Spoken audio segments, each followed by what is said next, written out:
Bueno, buenas tardes, bienvenidos. Muchísimas gracias por participar en la continuidad del ciclo 2023 de charlas de la Federación Argentina de Clubes de Campo. Mi nombre es Matías Bravo, soy director ejecutivo de la Federación y les agradecemos obviamente por sumarse a esta propuesta o este espacio de intercambios, en este caso de estas charlas. Les agradecemos especialmente a las autoridades de la Federación que se han logueado o que están asistiendo a esta charla. Y bueno, como bien se les explicamos en cada una de las oportunidades, esta charla está siendo grabada para poder subirla después a nuestro canal de YouTube, para poder darle difusión a nuestra gestión y obviamente para ponerla a disposición de los que han asistido y además de los que no han podido asistir y que se encuentran inscriptos. Así que bueno, siendo las 6:07, vamos a dar comienzo al ciclo.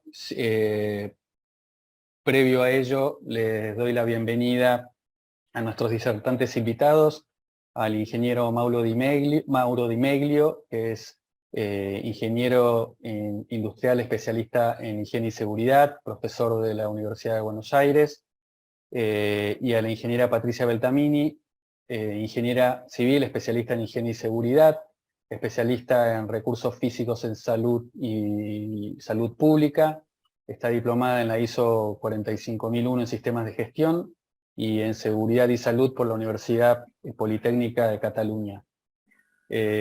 Bueno, como se anunció en la invitación, la charla de hoy va a tratar sobre seguridad e higiene en clubes de campo.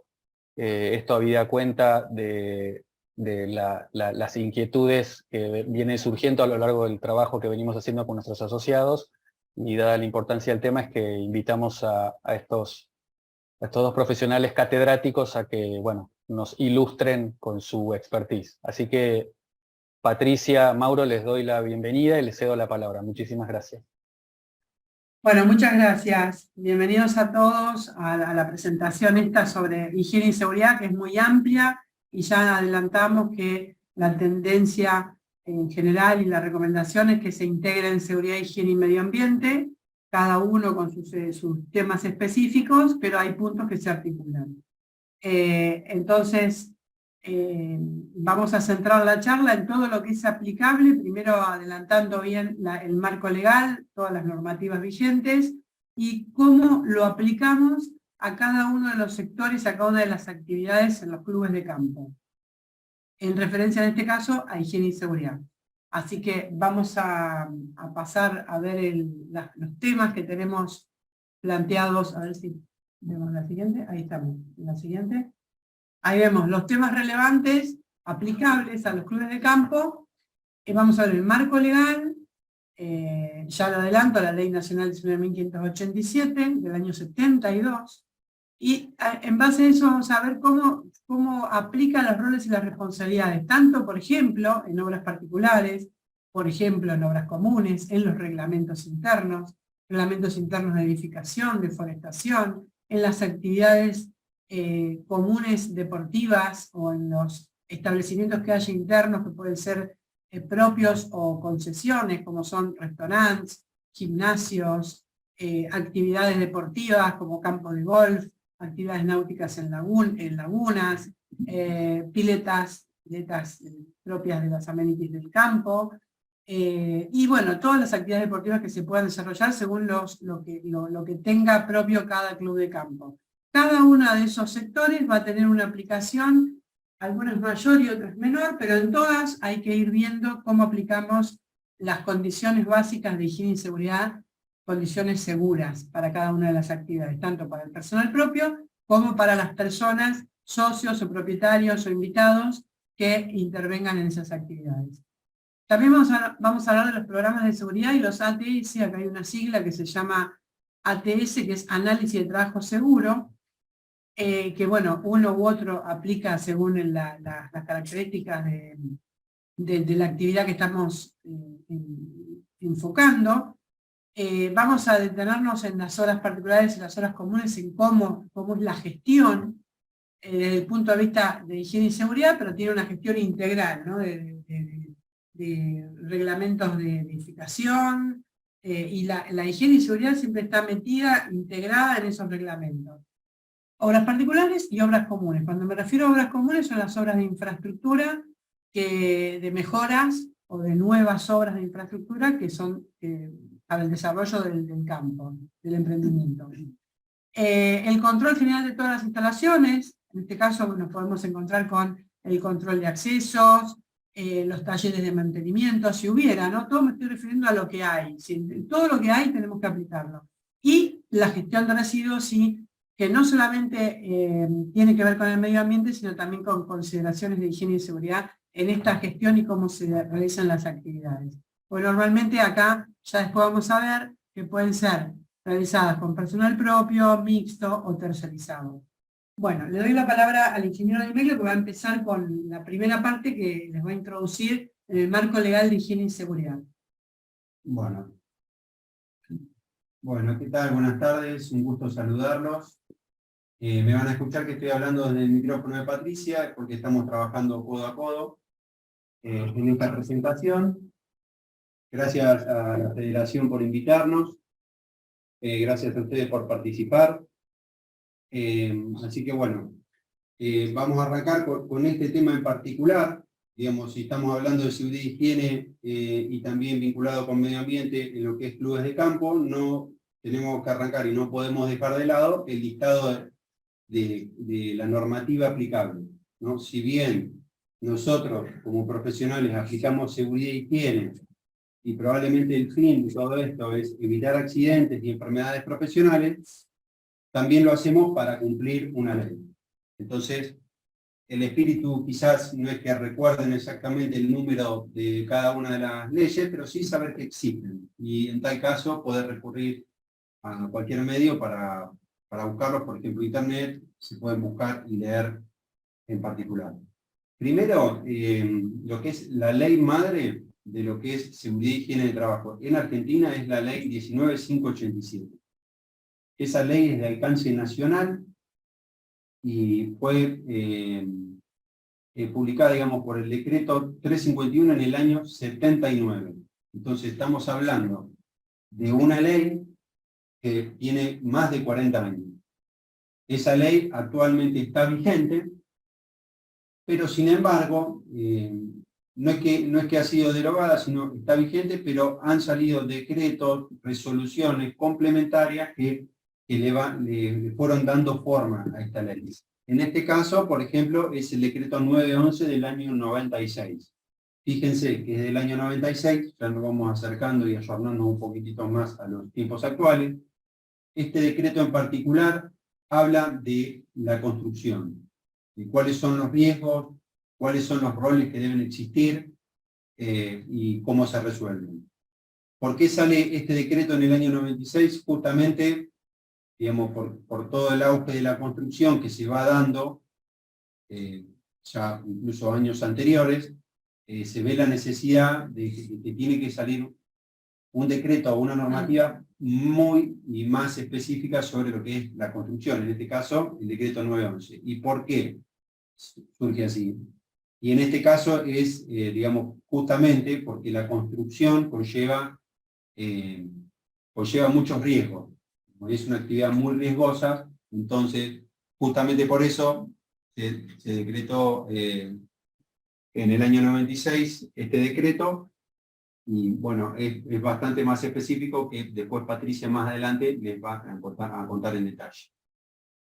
Después, bueno, como les mencioné, tenemos decretos y resoluciones, la Superintendencia de Riesgo de Trabajo, que también coordina y regula las ART, que son las aseguradoras de riesgo de trabajo, también sacan sus resoluciones, en este caso, bueno, en la resolución 231, la resolución 51, 35 y 319, junto con el 550 y 503, son resoluciones específicas que también hablan de higiene y seguridad en la construcción.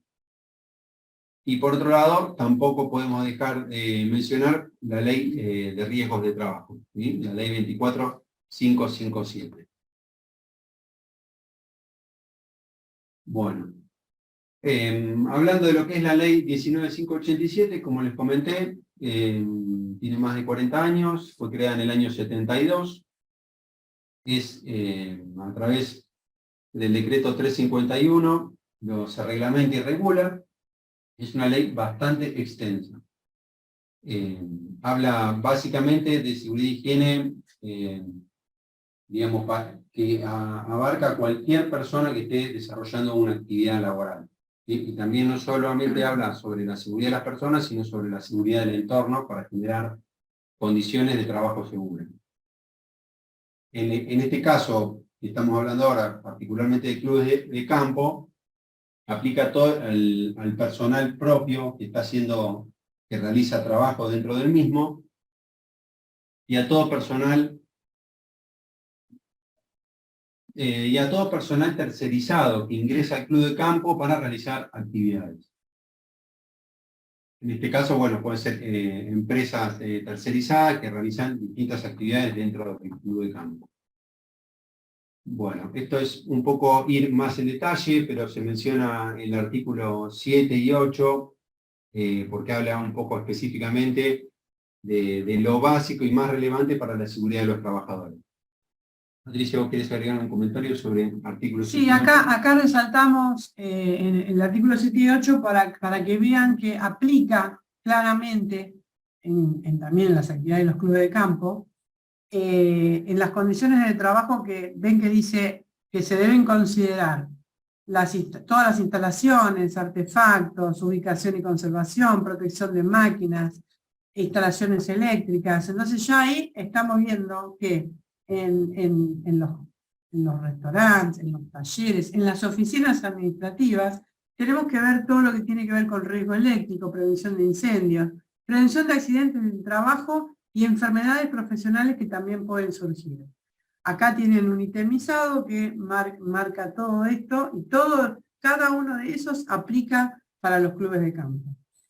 En el artículo 8 también la ley nos enfatiza en que todo empleador debe adoptar y poner en práctica las medidas adecuadas de higiene y seguridad para proteger la vida y la integridad de los trabajadores. Bueno, es una actividad más, todas las desarrolladas dentro de los clubes de campo, y cada uno de los trabajadores, ya sea en relación de dependencia o asesores o que trabajan para el club de campo, tienen que estar amparados por esta ley y tienen que tener todos los elementos provistos por el empleador. En este caso será la figura de un directorio que también tiene una política de higiene y seguridad que va a apoyar a que se cumplan con todas el cumplimiento de esta normativa. Esto va a hacer que se mejoren las condiciones y medio ambiente de trabajo, y esto lo digo porque la sigla es CIMAT, ustedes más de uno lo habrá escuchado, que es algo que se está enfatizando mucho ahora también de participar, para que participen todas las áreas, y no solamente la parte directiva, sino que participen los trabajadores, que participen también los delegados, los representantes de los trabajadores, siempre con el objetivo de mejorar esas condiciones y medio ambiente de trabajo dentro de las posibilidades que tiene el emprendimiento, que a veces no son temas costosos, sino que tienen que ver con mejoras de procedimientos. Y las mejoras y ajustes de procedimientos seguros a veces se hacen sin costo, porque tiene que ver con un cambio en el procedimiento para que sea seguro. Y bueno, ya Bien, continúo. la importancia que tiene esta ley, ¿no? Bárbaro. De este tema que viene a continuación, que es el decreto 911, les comenté recién de qué trataba. Es un decreto, no tiene fuerza de ley, pero es igual de importante. Y club de campo se aplica a obras comunes, obras particulares y tareas de mantenimiento en general. Este decreto es enfocado en lo que sería seguridad y higiene en la construcción. ¿Sí? Los artículos 5 y 6 nos muestran distintos roles en la obra que ahora Patricia lo va a contar con mayor detalle. Sí, acá lo que se tiene en cuenta es conocer cuál es el rol de cada uno, y en definitiva, al final vamos a sacar una conclusión de que la responsabilidad es solidaria. Acá, ¿qué personas, cuáles son los intervinientes dentro de una obra? Por ejemplo, ¿una obra común o una obra privada? Yo cuando digo obras privadas o particulares, me refiero a las construcciones de las viviendas dentro del emprendimiento. Y cuando hablo de obras comunes, me refiero a la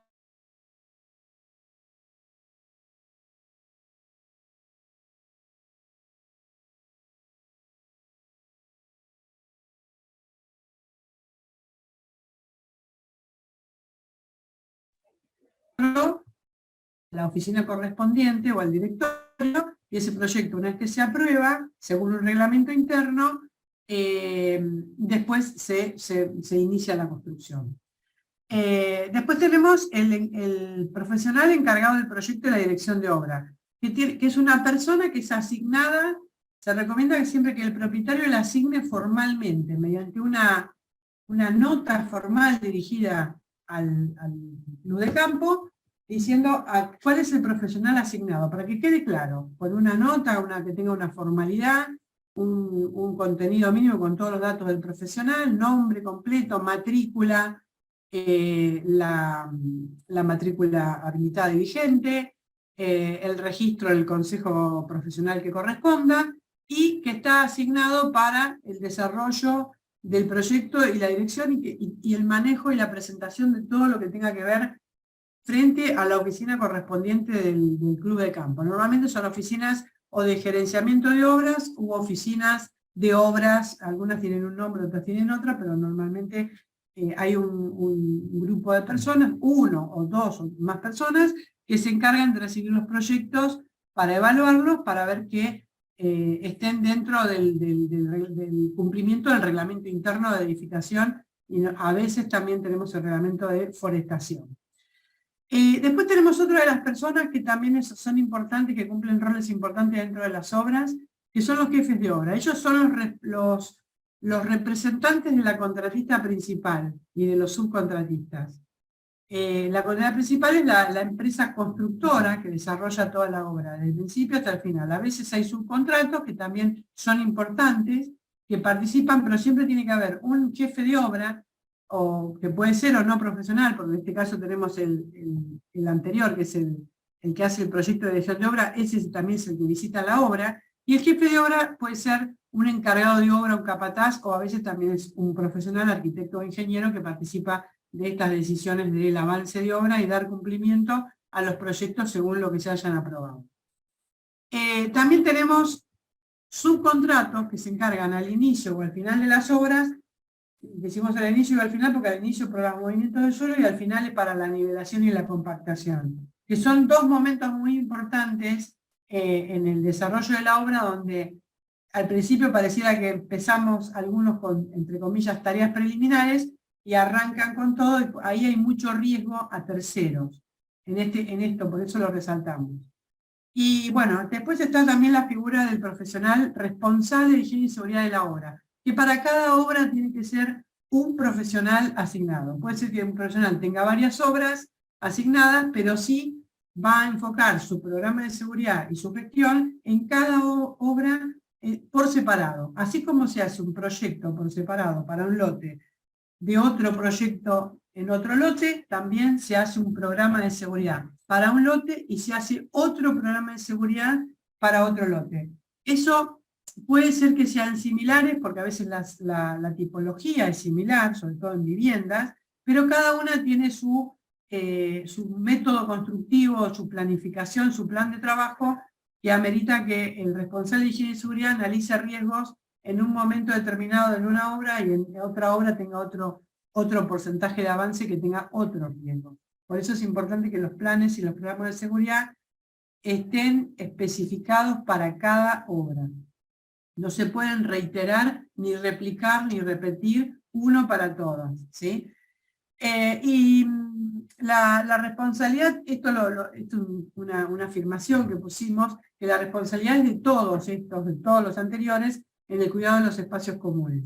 Es muy importante que la obra está circunscripta con un cerco de obra que tiene que estar bien colocado desde el principio hasta el final, pero también es importante que se tenga en cuenta el cuidado de los espacios comunes, ya ves el acceso, las calles, los ingresos a las obras, que a veces se dan por algún lugar que no es el frente de la obra, con lo cual después todo lo que se deteriora debería repararse y volver a su condición original.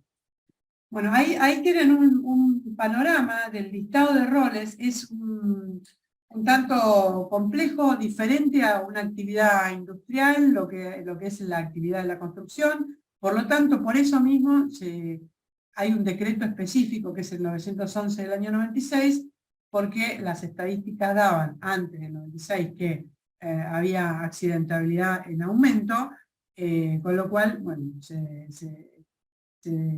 legisló este decreto y se puso en práctica. Ahora, está en ustedes entonces ver cómo se gestiona para que se cumpla dentro de las obras de los clubes de campo. No es algo complejo, no es algo costoso para una obra, lo digo porque más de uno por ahí dice no estaba dentro de los planes de la obra, por eso es importante que se incorpore a los reglamentos internos la obligatoriedad del cumplimiento de todas las condiciones de higiene y seguridad, junto con los programas y los nombramientos, las designaciones de los profesionales que se hagan cargo de acuerdo a su incumbencia de cada una de las acciones, y es importante que esto se cumpla, porque si no, ante cualquier accidente dentro de una obra, el emprendimiento, o sea, el club de campo, por intermedio de su directorio, sus socios, es responsable solidario, ¿sí? Porque es el que es el encargado de que dentro de este emprendimiento se cumplan con todas las normativas vigentes. En este caso estamos hablando de las normativas de higiene y seguridad, pero bueno, también aplican el resto, las normativas de otros temas. Bueno, y acá más detalle de lo mismo, sí, más detalle de lo mismo. ¿Quién es el propietario? ¿Quién es el comitente? El propietario, como le dije antes, es el dueño del lote, el dueño del lote que puede ser que hay lotes que están durante mucho tiempo, que se compran por inversiones, pero una vez que define un proyecto y quiere iniciar una construcción, lo que tiene que hacer inicialmente es proponer un proyecto al área que correspondiente dentro del club de campo, y no se inicia la construcción de forma inmediata, sino que hay pasos previos, y entre ellos está la presentación de los programas de seguridad.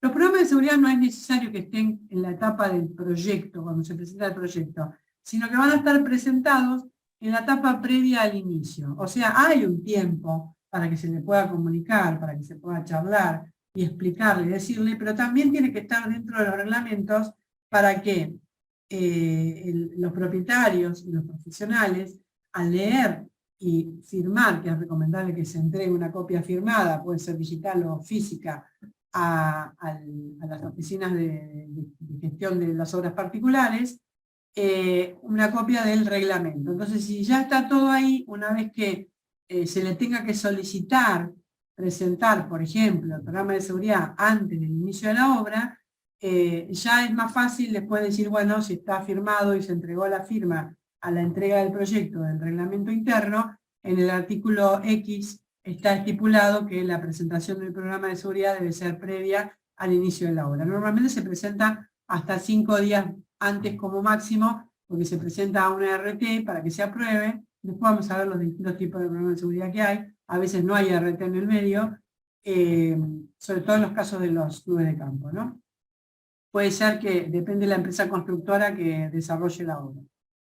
Y bueno, entonces se interactúa mucho con los profesionales, los directores de obra, los jefes de obra y los representantes dentro del club de campo para ir intercambiando comunicaciones, que pueden ser por distintos medios. Ahora hay sistemas también de comunicaciones por software, que se pueden pasar también con copia a los propietarios para que también tomen conocimiento cuando hay una, no digamos mala gestión, pero una gestión que falte acelerar o adelantar algunos pasos con los profesionales, ¿no? También para que estén al tanto los propietarios y después no tengan la novedad de que haya una suspensión de obra o un retraso en la obra porque no se estén cumpliendo con estas normativas. Bueno, el director de obra normalmente es el que hace el proyecto también. A veces no, a veces lo hace un proyecto un profesional y la dirección otra, a veces la proyecto y dirección ejecutiva lo hace la misma persona, no, generalmente es así. Es el que acá está resumido este rol, pero en realidad es mucho más amplio, mucho más importante, pero tiene una responsabilidad y una incumbencia que está desarrollada por consejos profesionales, y es el que dirige, desarrolla y dirige la obra desde el principio al fin, desarrolla el plan de trabajo y verifica que todos los contratistas y los subcontratistas cumplan con el desarrollo de la obra de acuerdo a los planos aprobados, ¿no? Después, al final, va a ser los planos conforme a obra, puede haber cambios, eso siempre, puede ser que haya cambios, y es posible que los haya, siempre y cuando se cumplan con los reglamentos internos de edificación y forestación. Porque ya sabemos que hay porcentajes internos a cumplir en el reglamento de edificación, que se llaman FOS o FOT, factor de ocupación de suelos, factor de ocupación total, que no pueden ser mayores, a los que piden los municipios respectivos. Así que también se tiene que cumplir lo que piden también los municipios y los códigos de edificación de la ciudad donde estén, a nivel país, en la jurisdicción que corresponda. Entonces los municipios son los que tienen un código de edificación y normalmente estos reglamentos de edificación son un poco más, digamos, están del lado de la seguridad, tal vez sean más exigentes que los propios del municipio. Porque se pueden dar los casos que en algún momento algún municipio haga alguna inspección o solicite hacer alguna inspección a las obras particulares y se tienen que cumplir, ¿no? con los planos que fueron aprobados también por los municipios. En los planos se aprueban en los municipios y dentro del club de campo. Bueno, si tienen plano de forestación y tienen forestación realizada en el emprendimiento, es muy importante que se tenga siempre a la vista el plano de forestación cuando presentan los proyectos, así podemos asegurar que no haya que sacar un árbol o una especie porque invade o no permite el acceso a un vehículo.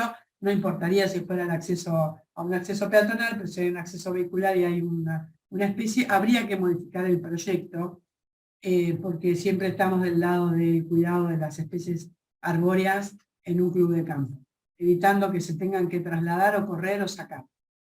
Siempre de la mano, siempre acompañándonos con el área de medio ambiente. Y bueno, y ahí está lo último, que el director de obra también puede ser que cumpla una función de coordinación con el jefe de obra. Bueno, los contratistas, ahí si querés comentarlo vos, lo de los ATS y programa de seguridad que están ahí. Bueno, bárbaro. Me voy a adelantar porque esto ya lo comentó Patricia. Sí. Directamente voy a ir a esta parte. Y bueno, yendo a la obra en particular, es qué debe cumplir cada obra primero, para cumplir con la ley, segundo, para mitigar riesgos en la obra, y por último, para que las actividades que esté realizando una obra particular dentro de un club de campo no arrastre de forma solidaria, si se manda alguna macana, entre comillas, a el club de campo, como comentó Patricia. Entonces, ¿qué debe presentar, hablando de cuestiones de seguridad y higiene, una obra, por ejemplo, particular, en los tiempos que mencionó Patricia? Generalmente esto se presenta hasta 5 días antes del inicio de obra. Entonces lo conveniente es siempre que haya, si bien la ley lo exige, como se lo comenté antes, y toda obra debe tener un programa de seguridad aprobado por la RT. Lo que sucede normalmente es en viviendas unifamiliares y obras chicas, cuando la lleva adelante, por ejemplo, un propietario y es la primera, quizás única obra que lleva adelante en su vida, no conoce que debe presentar, por ejemplo, un programa de seguridad o un ATS. Entonces, por eso es conveniente que haya un reglamento interno de que especifique no cómo lo debe hacer, porque eso lo dice la ley, pero sí en los tiempos que se debe presentar y quién lo aprueba. ¿Sí? Entonces, lo conveniente es que lo presenten el propietario, un programa de seguridad, en donde lo firma un profesional de higiene y seguridad. Entonces, lo presenta a la oficina del club de campo de obras para que lo apruebe. Esa sería una buena práctica. Y que el programa de seguridad también siempre esté impreso en el obrador dentro de la obra. Entonces, para no confundir, existen dos tipos de documentos, puede ser uno u otro, que debe cumplir, que serían programa de seguridad o ATS. En el caso de programa de seguridad, que es lo que vimos según el decreto 51, 35 y 319, es un documento que habla sobre todo el plan de trabajo en la obra, cuáles son los riesgos que existen y cuáles son las medidas de mitigación de esos riesgos que se van a adoptar. Eso lo debe firmar un profesional de seguridad y higiene, y también el profesional de seguridad y higiene debe realizar actividades periódicas durante la duración de la obra. Por ejemplo, relevamientos, capacitaciones, verificación de las condiciones y medio ambiente de trabajo. En este caso, bueno, estamos hablando de lo que sería programa de seguridad y ATS. Hay que tener en cuenta, digamos, que un programa de seguridad aprobado por la RT solamente lo pueden tener aquellas personas que tengan una RT. ¿Y cuáles son las personas que tienen RT? Son aquellas que están contratadas en relación de dependencia. Entonces vamos a encontrarnos con muchas obras que no tienen una estructura tan formada, donde haya un organigrama y una empresa que tenga todos sus empleados en relación de dependencia, pero puede existir otra modalidad mediante la cual las personas están desarrollando sus actividades en las obras, que es cuando es un grupo muy reducido y son monotributistas, por ejemplo. Entonces, cuando existen monotributistas que están desarrollando actividades en las obras, esas personas no van a tener RT, pero sí deben tener y presentar un seguro de accidentes personales. No van a tener un programa de seguridad aprobado por la RT, pero sí van a tener, o deberían tener, un ATS, que es un análisis de trabajo seguro. En este caso, ambos documentos deberían estar firmados por un profesional de seguridad y higiene, y también por el contratista y comitente. Bueno, análisis de trabajo seguro. Les comenté, acá hay mayor detalle, es un documento que identifica, gestiona y mitigue los posibles riesgos de una actividad específica. Desarrolla exhaustivamente cada tarea de la actividad, gestionando riesgos y aplicando medidas para combatirlo. Como les comenté, describe los riesgos y las medidas de mitigación. Aplica para obras particulares. Y también se especifican, bueno, dentro de las medidas de mitigación, especifica cuáles son los elementos de protección personal, máquinas y herramientas que se van a utilizar durante la obra. Y cada trabajador deberá estar capacitado en el contenido e implementación de dicho ATS. Entonces, dijimos que tanto el ATS como el programa de seguridad va a estar presente en obra, que se presenta previo al inicio de la obra, y durante la duración de la obra van a existir actividades que debe realizar el profesional de seguridad y higiene. De esta manera, cumplimos con la legislación en materia de seguridad y higiene. Bien, bueno, esto también les comenté respecto al programa de seguridad. Acá hay mayor información. Básicamente, el tronco o el contenido de lo que sería un programa de seguridad y un ATS es similar. En este caso, el programa de seguridad forma parte de un legajo técnico de cada obra en particular o común. Y de la misma manera que el ATS, detallan diferentes etapas de un proyecto, tarea u obra, en el cual se especifican, como bien comentó Patricia, cada uno de estos documentos es específico y único para cada obra, donde se especifican los datos y descripción de esa obra en particular, tareas y actividades que se van a desarrollar, cuál es la nómina de personas que va a estar trabajando dentro de la obra, y cuál es el listado de elementos de protección personal que debe utilizar cada persona que va a estar desarrollando actividades. y a su vez del listado de elementos de protección personal, esto debe estar acompañado con una planilla de entrega donde se registre que se hizo efectivamente la entrega de ese elemento de protección personal. Todas estas actividades que se van realizando tiene que tener atrás un respaldo o una evidencia, es decir, si se realiza una capacitación, va a quedar en la carpeta de donde está el programa de seguridad UATS el registro de capacitación. Si se entregan elementos de protección personal, debe quedar registrado en esa carpeta física la planilla de entrega de elementos de protección personal.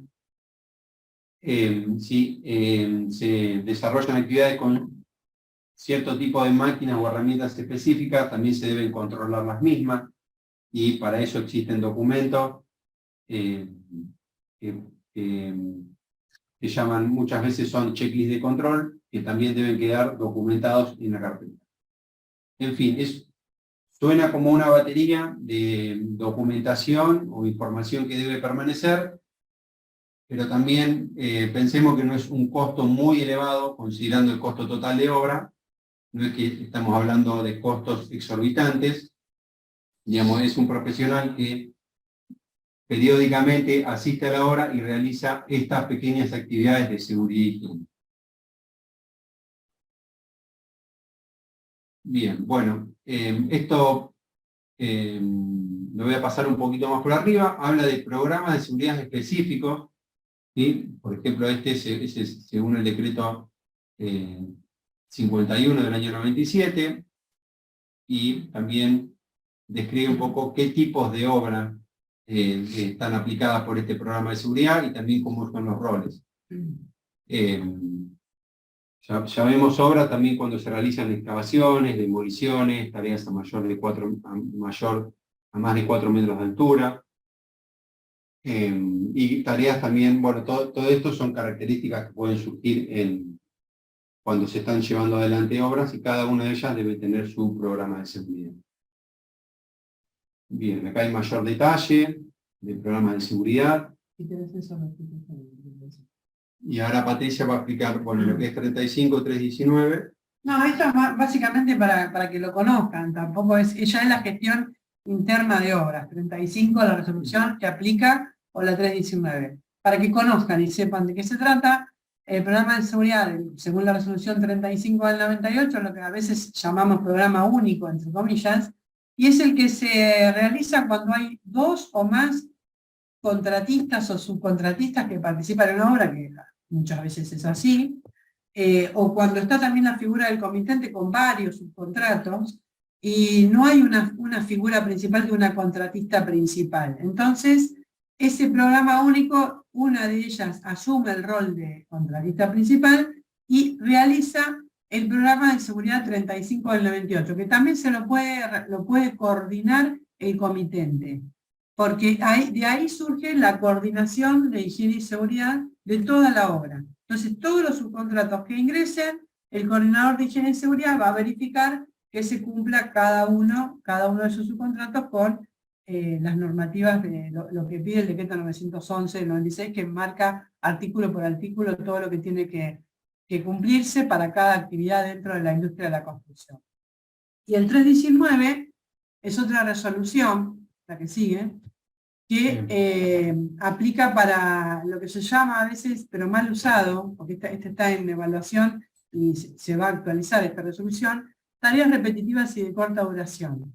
Entonces puede ser que aparezca alguna empresa subcontratista que viene a colocar vidrios, por ejemplo, y tiene un programa de seguridad 319, está bien, si realiza bien y coloca vidrios y se retira y tarda menos de 7 días en realizarlo, puede tener un programa de seguridad 319-99. Estos programas de seguridad están aprobados, tienen una duración de aprobación ante la RT de 6 meses. Entonces, se usan mal, como les comentaba, porque es mucho más fácil tener un programa de seguridad aprobado por 6 meses y que lo puedo aplicar en todas las obras, pero siempre y cuando se pueda. Eso lo puedo hacer si una empresa, por ejemplo, que instala, que coloca ventanas y no realiza ninguna otra cosa, una empresa que coloca vidrios, puede ser alguna empresa que haga instalaciones por ejemplo, en obras comunes de redes de infraestructura de gas, de agua. Entonces son tareas repetitivas, de corta duración porque va a tener un periodo menor a 7 días, que se pueden extender a 7 días más, hasta que llega un punto que el RT es posible que le diga, bueno, este programa de seguridad pásenlo a un 51, que sería el otro que tiene una duración específica y específico para una obra. La diferencia con este es que este es aplicable a distintas obras. Vieron que yo antes les dije, un programa de seguridad tiene que ser uno para cada obra.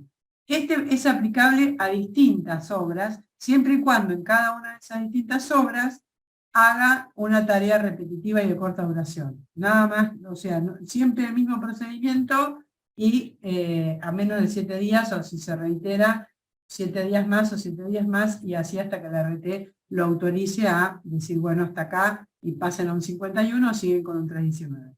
Y la otra particularidad que tiene es que tienen que declarar el domicilio de la obra, o sea, van con el programa de seguridad aprobado y un aviso de obra a la RT declarando el domicilio específico de la obra donde van a aplicar ese programa de seguridad.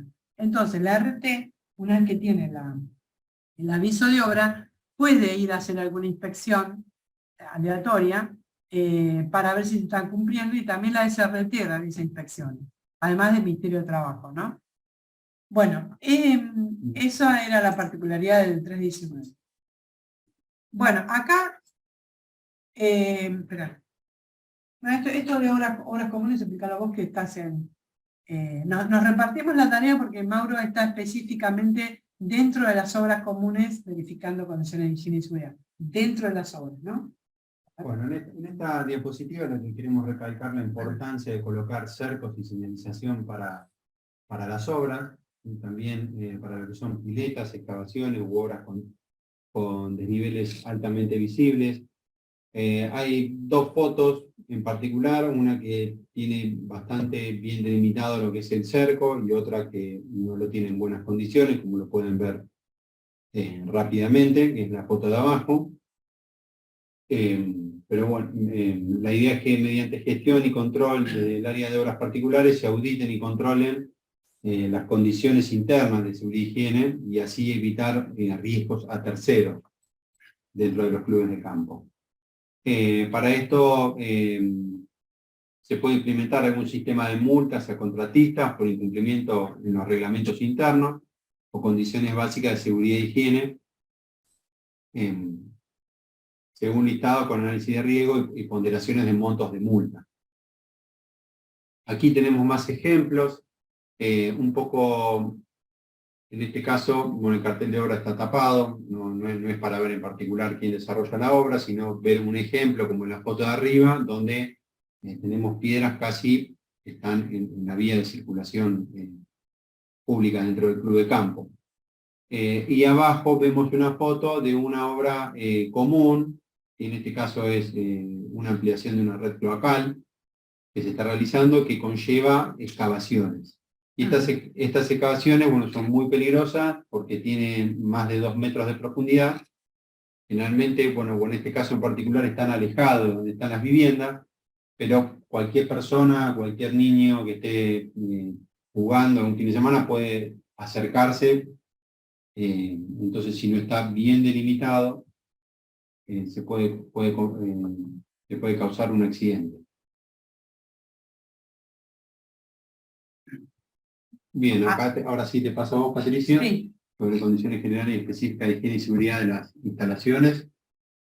Bueno, entonces, bueno, es muy importante que se tengan en cuenta esto que recién comentaba Mauro, de las obras comunes que cumplan también con todas las condiciones de higiene y seguridad, y también se podrían presentar, o aunque no se presenten, porque esos programas de gestión ambiental y social son de mucho alcance, son para obras más grandes, pero en este caso, por ejemplo, se puede tener en cuenta consideraciones de gestión ambiental para el movimiento de suelos, para ver dónde el cruce de los arroyos, para ver cómo se va a pasar de un lado al otro para no estropear especies arbóreas, por ejemplo.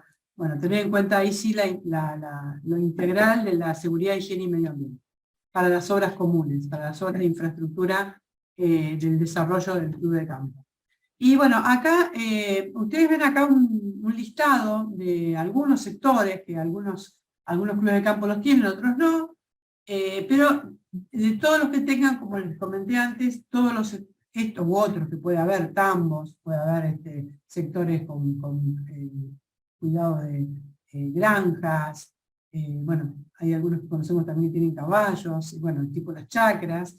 Entonces, lagunas, espejos de agua, espacios para deportes acuáticos, acá están todos nombrados y vemos que sobre todo los talleres, los sectores de mantenimiento de espacios verdes y cuando hay canchas de golf son muy importantes porque tienen normalmente sectores propios de mantenimiento con personal propio. Entonces ahí es donde tenemos que ir enfocando en cada sector en todo lo que pide, no solamente el decreto 911 del 96, acá entra también a tener una influencia muy importante el decreto 351, reglamentario de la ley 19.587, que también tiene todo listado, todo el cumplimiento de las actividades para este tipo de sectores. A ver, pásame. Por ejemplo, en gimnasios, ¿qué se recomienda hacer? Se recomienda mantener en la infraestructura del gimnasio, más allá de que sea una concesión, muchas veces es una concesión a un tercero del gimnasio, la infraestructura la tiene que mantener de forma mixta, puede ser que haya, depende cómo sea el contrato o la concesión, habría que ver cómo es el convenio, y si no, la infraestructura la tiene que mantener el club de campo, mediante su directorio, mediante una gestión interna, con el área de infraestructura. Entonces, ¿qué se hace en el área de higiene y seguridad? Se evalúan todas las condiciones de higiene y seguridad e infraestructura de forma integral. Y allí se van haciendo informes de hallazgo, por ejemplo, para ver cuáles son las mejoras, hacer un tablero de control del mantenimiento preventivo, predictivo y correctivo de la infraestructura y de las instalaciones. Esto también incluye tener en cuenta condiciones de evacuación, planos de evacuación que se pueden desarrollar y colocar en estos lugares.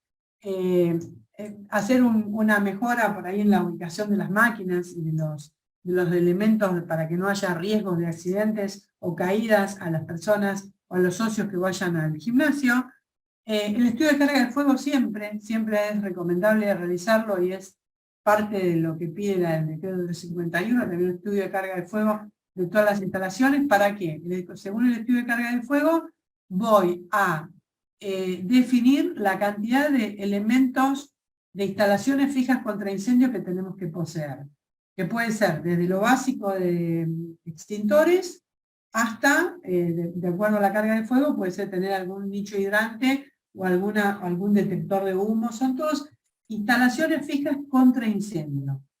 Entonces, eso lo va a definir el estudio de carga de fuego, que se hace de acuerdo a todo lo que hay en el lugar, tanto de la parte de infraestructura como del equipamiento.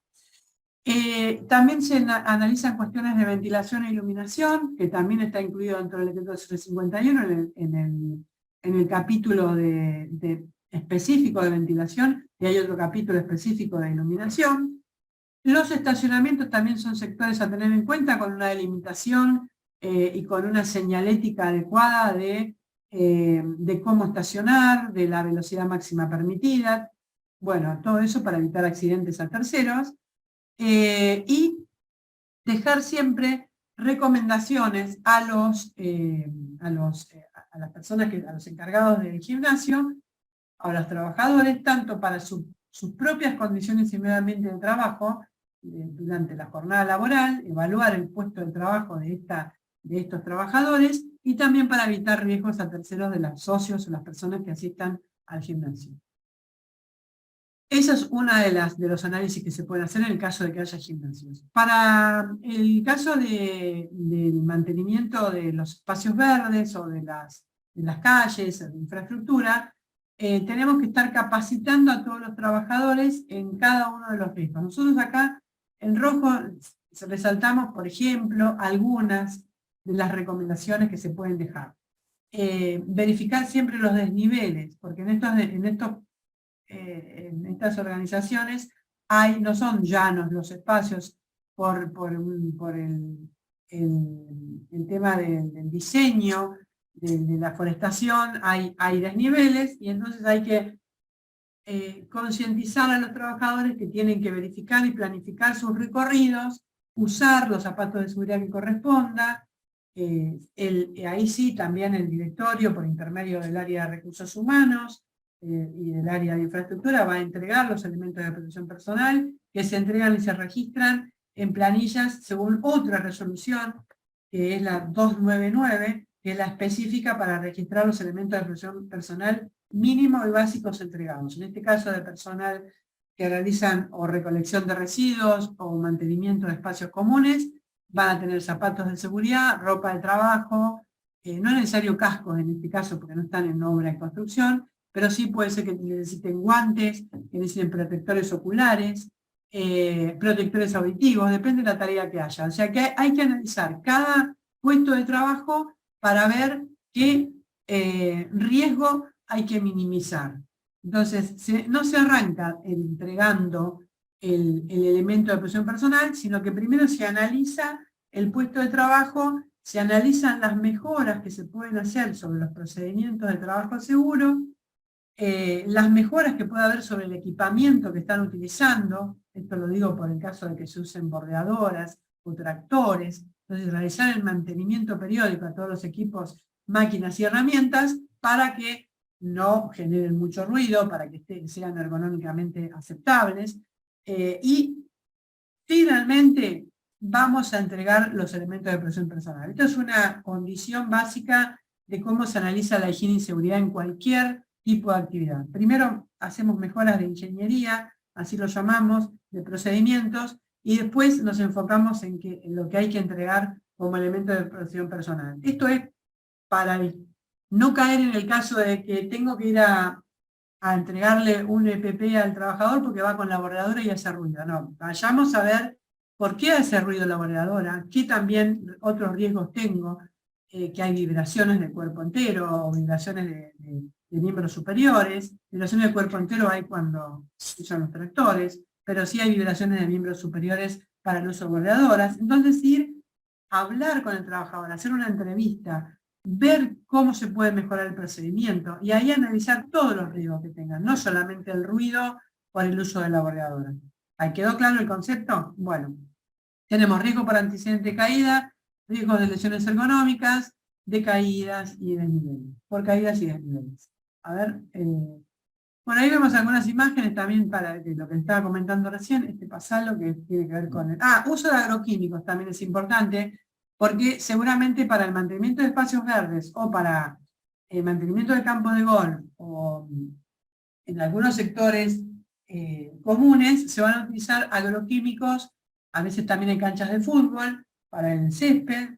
Entonces es importante la capacitación en la manipulación y el uso de productos químicos y la planificación del stock y el depósito adecuado, el acopio adecuado, segregando líquidos de sólidos, teniendo las hojas de seguridad, que llamamos HSDS, que son hojas de seguridad donde se indican todos los riesgos que tienen en caso de exposición de salpicaduras en los ojos o de derrames, porque a veces puede ser que un producto químico interactúe con otro y provoque una reacción química que no es la misma que cuando están por separado.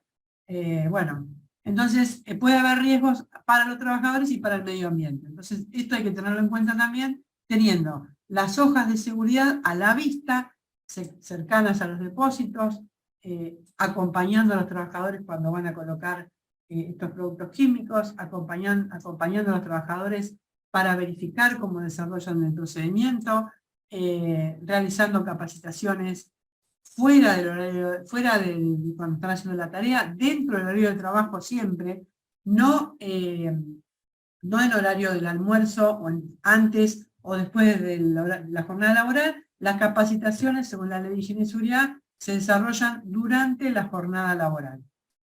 Y bueno, es importante, acá finalmente el último párrafo que ponemos, es muy importante que se trabaje de esta forma, que se planifiquen tareas en equipo entre los gerentes de infraestructura, si hay, o encargados de mantenimiento, junto con los responsables de higiene y seguridad del emprendimiento, para ir, a veces también trabajando muy a codo con los responsables o los gerentes de recursos humanos, y siempre comunicando al directorio, porque son los que nos van a orientar en la política que quieren llevar a cabo para el desarrollo del emprendimiento, y todas las definiciones, y entonces bajar después al campo entre comillas, para desarrollar todas estas capacitaciones al personal y verificaciones de los procedimientos de trabajo seguro.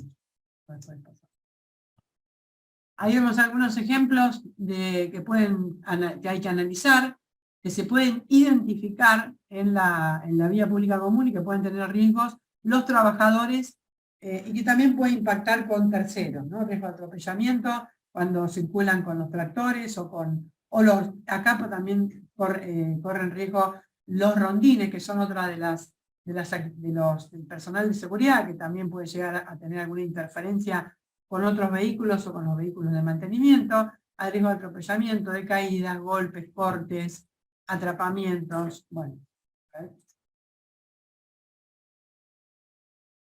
Lo del riesgo con productos químicos ya lo nombramos, es muy importante porque también impacta con el medio ambiente.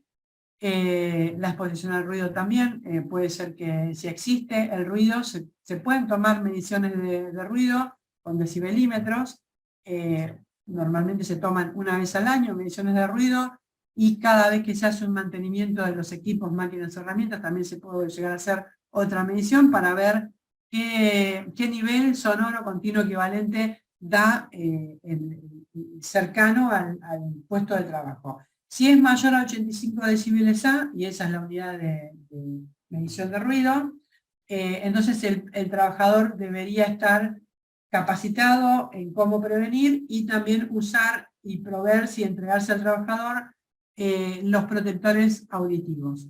De copa normalmente para que bajan más de 25 decibeles o pueden ser endaurales de acuerdo a la tarea que realicen.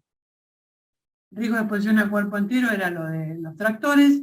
Bueno, acá normalmente cuando cercano a los depósitos, acá ven ustedes una imagen de un lavaojos, también hay que verificar, realizar un mantenimiento. Este es un ejemplo de un mantenimiento, de un informe que realizamos en un sector determinado de un taller de mantenimiento, donde había un lavaojos porque al lado estaba el depósito. Entonces, esto también lo habíamos tenido cuando la RT realiza de la RT propia de los trabajadores, ¿no? Del emprendimiento. Realiza inspecciones, también recomienda en caso de que haya productos químicos que haya, por ejemplo, una ducha lavado. A ver qué otro tema tenemos. Bueno, riesgo eléctrico es algo que se identifica en todos los sectores, inclusive en las oficinas administrativas o de control. Riesgo por interferencia de químicos ya lo nombramos, riesgo mecánico en todas las máquinas, equipos, herramientas que haya en el lugar, y sobre todo si hay reparaciones de estas que solamente personal capacitado lo debe realizar. Bueno, acá hablando también tenemos de instalaciones en general, tenemos el caso de las piletas, el caso de las lagunas y los deportes acuáticos. En el caso de que haya deportes acuáticos, seguramente habrá instructores, y estos instructores también son trabajadores que tienen que estar capacitados, sobre todo en riesgos ergonómicos y en no realizar sobreesfuerzos. Ahí en riesgos ergonómicos tenemos otra resolución de la SRT, que es la 866, que también aplicaría para hacer un análisis de exposición a riesgos ergonómicos de los trabajadores, sobre todo cuando hay embarcaciones que tienen que ayudar a bajar o a guardar en los hangares, siempre y cuando haya una laguna y haya deportes acuáticos.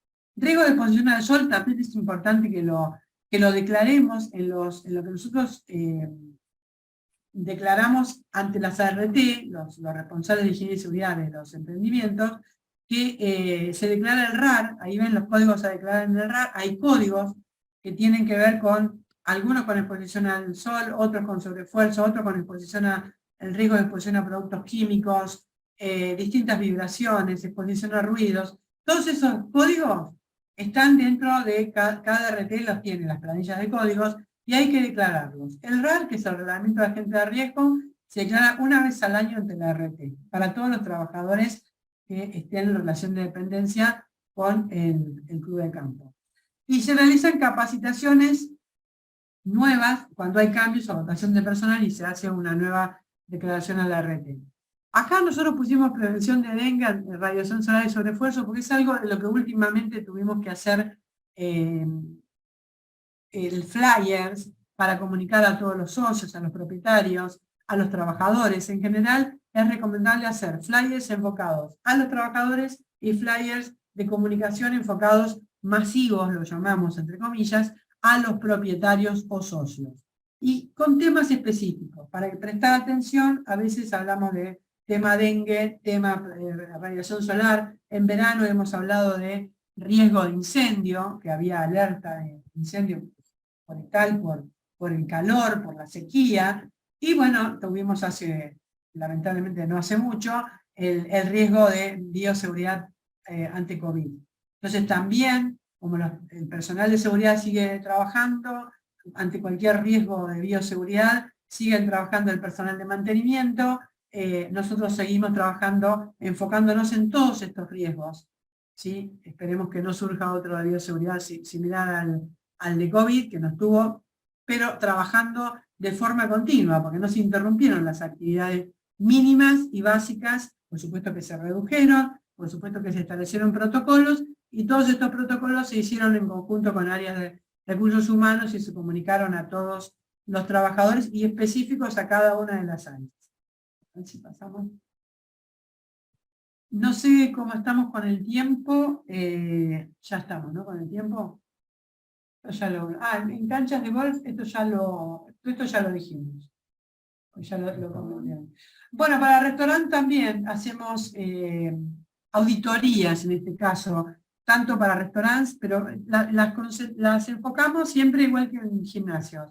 Las enfocamos a ver si hay una concesión de que tenga la habilitación correspondiente, y la habilitación ya ahí dispara todas las condiciones de higiene y seguridad, y tenemos que hacer auditorías dentro de las cocinas, dentro de las cámaras frigoríficas, para ver, inclusive analizar los proveedores a los cuales le llegan los alimentos y cómo los acopian y cómo los tienen los encargados de cocina y todos los encargados del restaurante, para que no haya contaminación cruzada y que no haya riesgo de bioseguridad en los alimentos. Entonces se pueden dejar también programas de seguridad con recomendaciones para evitar contaminaciones cruzadas y también para evitar accidentes de los trabajadores dentro de las cocinas, que hay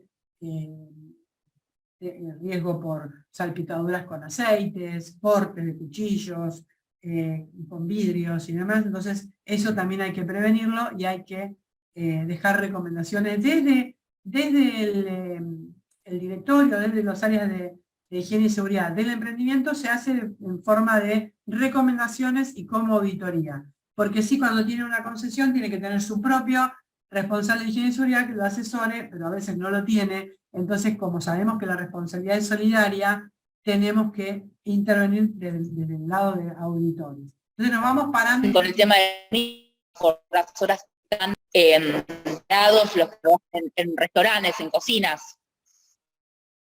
No te escuché, Cintia. A ver.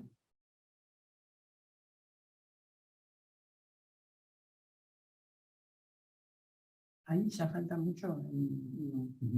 Bueno, si quieren pueden, podemos avanzar, porque ya el resto lo habíamos dicho. Me parece que ya no quedó, ya pueden empezar con las preguntas. A ver, fíjate si... no, quiero cerrar la presentación con esto. Y esta última. Ahí está. Vamos a cerrar acá y después empezamos con las preguntas. Bueno, también tenemos planes de gestión de residuos sólidos urbanos y con la fracción reciclable. Es muy importante que se tenga en cuenta esto. Y acá también impacta todo lo que tiene que ver higiene y seguridad, porque al implementarlo, vamos a ver que hay procedimientos de trabajo que tendrán que ver con la recolección, con la planificación de cuándo los propietarios los días que van a dejar la basura o los residuos, y de qué forma, los cortes, las podas, los que corresponden a residuos sólidos orgánicos y los que corresponden a la fracción reciclable. Entonces se puede trabajar, se puede realizar una gestión de residuos con su fracción reciclable y también presentarla, por ejemplo, según la OPDS, que tiene una resolución, la 137, para lo cual se presentan los planes de gestión con la fracción reciclable y con metas y objetivos para reducir la generación de residuos y mejorar todas las condiciones del medio ambiente para una vez que tenemos la reducción implementada. Por supuesto que va a llegar a un punto que no lo podemos reducir más, pero siempre se puede gestionar con distintas metodologías, por ejemplo, composteras, ver lo que se hace con los residuos de las obras. Ven que hay muchos sectores que se puede intervenir en la gestión de residuos, no solamente en los sólidos urbanos, sino también los residuos de las obras que se pueden minimizar, y después está la fracción reciclable que se puede reciclar, y hay distintas modalidades para reducción. Nosotros cuando hablamos de planes integrales de seguridad, higiene y medio ambiente, y acá cerramos, integramos conceptos, y es muy importante que se integren los conceptos de seguridad e higiene con los de medio ambiente, que hablemos de seguridad, higiene y medio ambiente, o de sistemas de gestión de seguridad, higiene y medio ambiente, para enfocarnos a futuro en cumplir, por ejemplo, como en Europa, que se cumplen con las normas ISO. No vamos a cumplir con la norma ISO en un emprendimiento, pero sí podemos usar los conceptos básicos de las normas ISO, de higiene, seguridad y medio ambiente, y de la mejora continua de calidad. Entonces, si logramos esto, integrar estos conceptos, vamos a hacer que nuestro emprendimiento sea sustentable y atractivo para que vengan más personas interesadas en vivir en cada uno de los clubes de campo, y que se pueda ampliar el desarrollo, que se puedan mejorar las condiciones generales de higiene, seguridad y medio ambiente para los trabajadores, para los propietarios, para todos los visitantes, para todos los que ingresen al emprendimiento, y optimizar estas condiciones CIMAT, que las llamamos, para todos los que formen parte del emprendimiento. Bueno, es importante esto, la integración de las condiciones de seguridad, higiene y medio ambiente. Y ahora entonces, cerrando con este concepto, podemos pasar al siguiente, y ya nos quedamos ahí. Podemos iniciar las consultas. Te doy la palabra, Victoria. Ahí está. Ahora, si les parece bien, Matías va a ir leyendo las consultas que hicieron por el chat, ¿sí? Y cualquier consulta nueva que tengan, háganla por ahí, así no nos vamos interrumpiendo a medida que cada uno va hablando, ¿sí? Mati, si querés hacer las consultas. Perfecto. Bueno, muchísimas gracias primero que nada, Patricio, Mauro, por la exposición. Paso a leerles algunas preguntas que fueron dejando todos los participantes en el chat. Nos pregunta Hugo Colombres desde Salta y dice: si exigimos un responsable de higiene y seguridad por obra, el costo sube un montón. Y hace la pregunta justamente que le interesa saber qué se hace en Buenos Aires respecto a los responsables de higiene y seguridad a la hora de tomarlos. Bueno, los responsables de higiene y seguridad por obra está hablando del costo de quién, porque el emprendimiento tiene un solo responsable de higiene y seguridad. Después, cada una de las obras se tiene que hacer cargo el comitente propietario de cada obra, o sea, o el contratista, como les explicamos según las resoluciones 35 y 51 que hay. Nosotros desde los emprendimientos vamos a auditar que se cumplan con esos responsables. El responsable de higiene y seguridad puede tener varias obras, puede tener más de una, pero en cada obra tiene que hacer su propio programa de seguridad.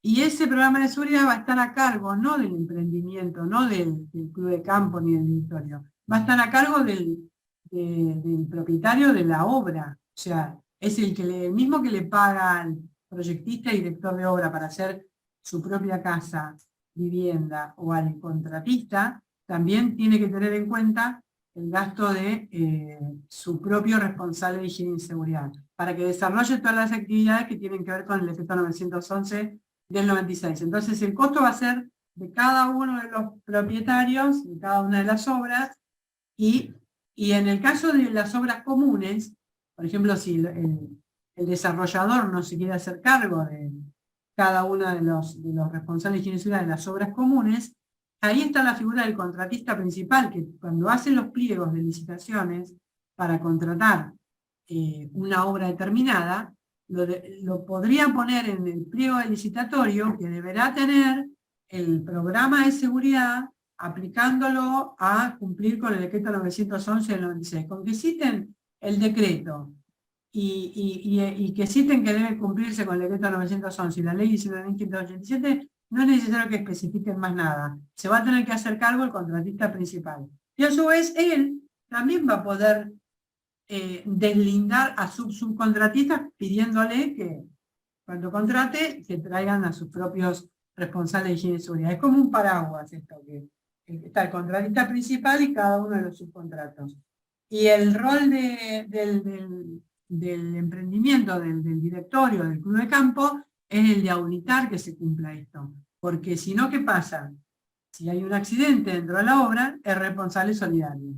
Entonces, lo mejor que puede hacer y lo que debería hacer, le recomendamos nosotros como profesionales que hagan en los clubes de campo, es que lo integren a las condiciones de contratación en las obras comunes y que lo exijan en el reglamento interno a las obras particulares. En ese caso no tiene costo el directorio. El costo de tener un profesional, como por ejemplo en este caso nosotros que asesoramos a un club de campo específico o a varios clubes de campo, asesorándolos. Bien. Bien, pasamos a la siguiente pregunta. Diego Farfán nos consulta. ¿Puede ser que los ATS tienen corta duración y no es válido para todas las obras? ATS es un análisis de trabajo seguro.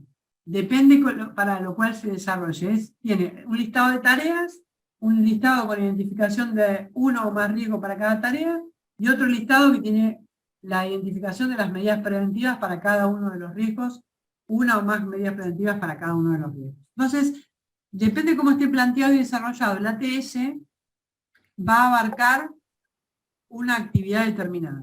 Por ejemplo, puedo hacer un ATS para toda una obra, o puedo hacer un ATS para una tarea determinada porque considero que es muy riesgosa, como por ejemplo un trabajo en altura. ¿Sí? Puedo hacer un ATS para trabajo en altura, y después tener también un ATS para todo el desarrollo de la obra, donde analizo algunas tareas con más riesgo y otras con menos.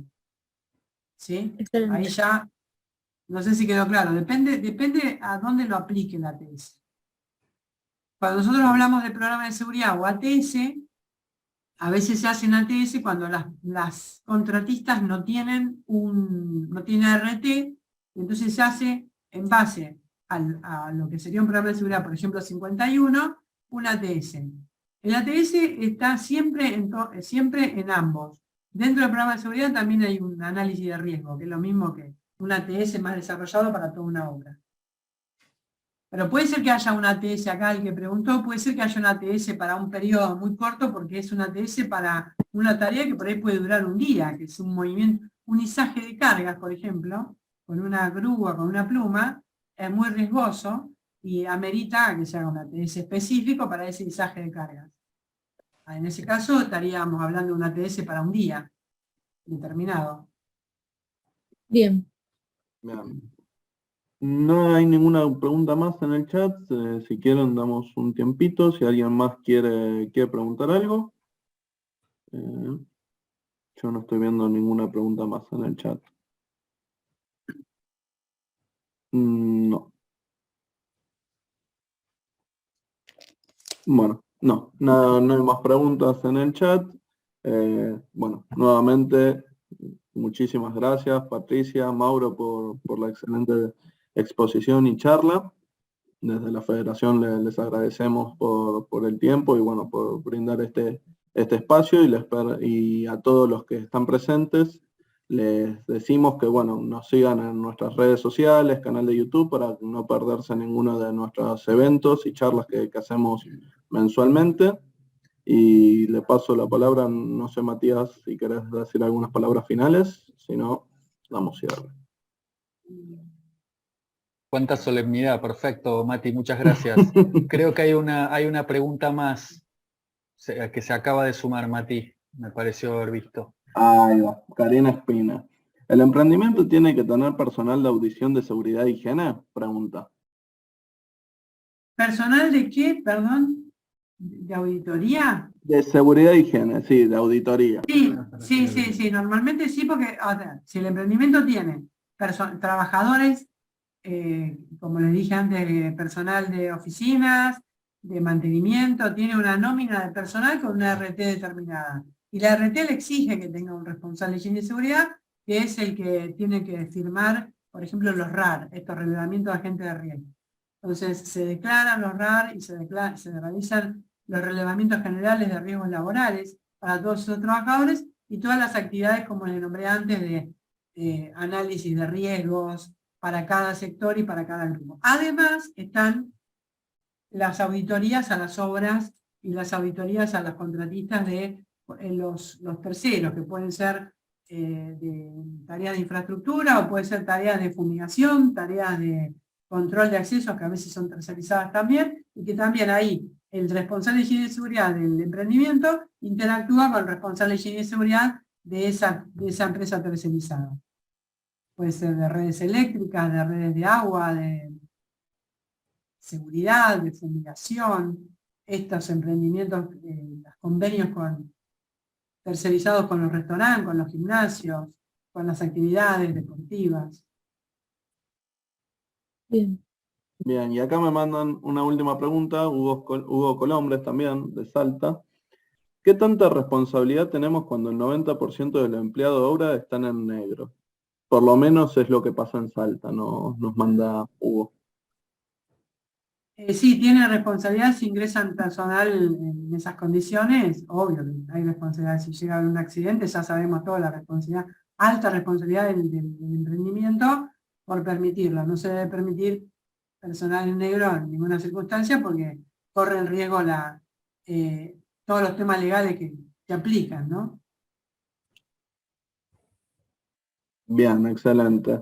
Bueno, llegan más preguntas, Alejandro. No, creo que hay una pregunta más, Mati, que recién entra. Sí. En el plan de trabajo a presentar, ¿cuándo se pide una lista de herramientas? En el plan de trabajo a presentar, ¿cuándo se pide una lista de herramientas? ¿Hasta qué límites y qué responsabilidad le compete al barrio emprendimiento? ¿Ante una pérdida o extravío? ¿O es solo para dejar por escrito un inventario? No, cuando se pide normalmente un listado de equipos y herramientas, también tiene un tema, ahí se interactúa con las áreas de seguridad, o security. Ahí tenemos safety y security trabajando en conjunto. Por un lado, nosotros pedimos un listado de herramientas para ver las herramientas que van a usar en obra, para ver el riesgo que tienen los trabajadores que están dentro de la obra. Y por otro lado, todas las personas que ingresan con una herramienta deberían salir con la misma y no salir con otra que no corresponde. Entonces, por eso hay que declarar, eso ya es de security, ante el área de control de acceso, las herramientas que se están ingresando. Y ahí ya es área de seguridad física y patrimonial. Que sí trabajamos en conjunto con ellos por estos temas, ¿no? Que también muchas veces se cruzan estos temas. Ahí vi perdón Mati, que me sume yo, ahí vi un par de inquietudes respecto de si se entregan o no certificados de asistencia a esta charla. A esta charla en principio no, porque este ciclo de charlas en principio están diseñadas como espacio de trabajo para los asociados y no necesitan certificados los asociados. Lo que sucede es que en esta ocasión, dada la importancia que vimos que tenía el tema y la difusión que se le estaba dando incluso en todo el sector, decidimos hacerla abierta.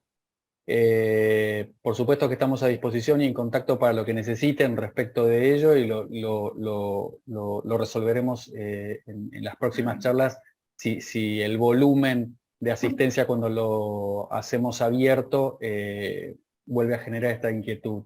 Y en segundo lugar, preguntaban sobre cómo saber cuáles son los countries y barrios asociados a la federación. Ahora, Mati, si podés poner el mail facc@facc.com.ar, esa consulta y todas las que entiendan pertinente hacernos y mandarlas a la federación, estamos a disposición. Sobre todo las que tienen que ver con clubes de campo que tengan curiosidad e interés en ver cómo trabaja la federación, qué servicios presta y cómo viene representando al sector con toda esta gestión. Ahí dejé el mail institucional en el chat, e incluso también le dejé el link a nuestra página web para que ustedes puedan acceder y estar al tanto de toda la gestión de la federación. Bueno, Muy bien. creo que ya no hay más preguntas. Si quieren, damos por cerrado. Vicky, cortar la grabación. Bueno, muchísimas gracias Patricia y Mauro por el tiempo. Muchísimas Sí, gracias yo a también ustedes. agrego el agradecimiento tanto a Mauro como a Patricia. La exposición fue sumamente interesante. Nos encantaría que vuelvan a brindarla el próximo año o a medida que se vaya requiriendo. Y bueno, muy interesante también la normativa para tener en cuenta, viendo este tema tan crucial que es en la diaria para los clubes en general. Así que muchísimas gracias. Bueno, Sí, muchas gracias por el interés. muchas gracias a ustedes y muchas gracias a todos los que han asistido y a los que han concurrido o se han logueado. Ahora la virtualidad, ese es el término, y sobre todo a los del interior del país con los que estamos trabajando cada día más y más cerca. Así que muchas gracias a todos y gracias a los ingenieros, un lujo.